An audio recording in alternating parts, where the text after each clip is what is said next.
Course করে certificate নিতে চাচ্ছেন, কিন্তু এখন আপনারা জানেনই না বাংলাদেশের চাকরির বাজারে আসলে কোন সার্টিফিকেটের মূল্যায়ন সবচাইতে বেশি। আজ আমি এমন একটি সার্টিফিকেট নিয়ে আপনাদের সাথে কথা বলতে চাই, যেই সার্টিফিকেট আপনি কোনো ট্রেনিং সেন্টার থেকে বা কোনো জায়গায় টাকা পয়সার বিনিময়ে কখনোই পাবেন না। এই সার্টিফিকেট অর্জন করতে হলে আপনাকে নিজের যোগ্যতায় পরীক্ষা দিয়ে ভাইভা ফেস করে অর্জন করে নিতে হবে। জি, আপনারা সঠিক মনে করছেন, আমি এবিসি লাইসেন্সের কথা আপনাদেরকে বলছি।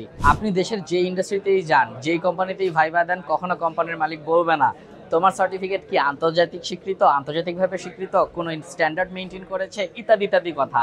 সেই কোম্পানির এইচআর বা সেই কোম্পানির দক্ষ ইঞ্জিনিয়ার, ইলেকট্রিশিয়ান, টেকনিশিয়ান আপনাকে জিজ্ঞাসা করবে তোমার কি এবিসি লাইসেন্স আছে। তো যদি আপনার এবিসি লাইসেন্স না থাকে তাহলে ধরে নিন সেই চাকরিটা আপনার না হওয়ার সম্ভাবনাই বেশি। বিশেষ করে যে সমস্ত কোম্পানিতে এবিসি লাইসেন্স চাওয়া হবে সেই সমস্ত কোম্পানিতে আপনার অন্য কোনো স্বীকৃত লাইসেন্স বা অন্য কোনো স্বীকৃত সার্টিফিকেট নিয়ে গেলে হবে না। আপনাকে বাংলাদেশ সরকার কর্তৃক গৃহীত, বাংলাদেশের বিদ্যুৎ ও জ্বালানি মন্ত্রণালয় কর্তৃক গৃহীত এই এবিসি লাইসেন্সটি সাথে করে নিয়ে যেতে হবে বা এই সার্টিফিকেটটি সাথে করে নিয়ে যেতে হবে। এবং আপনি চাইলেই এই সার্টিফিকেটের জন্য আবেদন করতে পারবেন না, এই পরীক্ষায় বসতে পারবেন না। আপনার অন্তত বিএসসি পাশ করার পর 1 বছরের অভিজ্ঞতা এবং ডিপ্লোমা পাশ করার পর 3 বছরের অভিজ্ঞতা প্রয়োজন এই ভাইভা পরীক্ষায় বসার জন্য।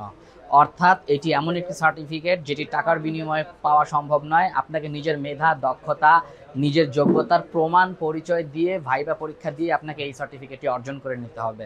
এবং এই জন্যই এই সার্টিফিকেটের গ্রহণযোগ্যতা সারা বাংলাদেশে সবচাইতে বেশি।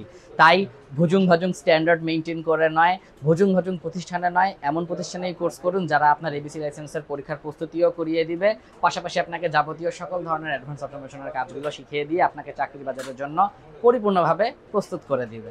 ধন্যবাদ সকলকে। আসসালামু আলাইকুম।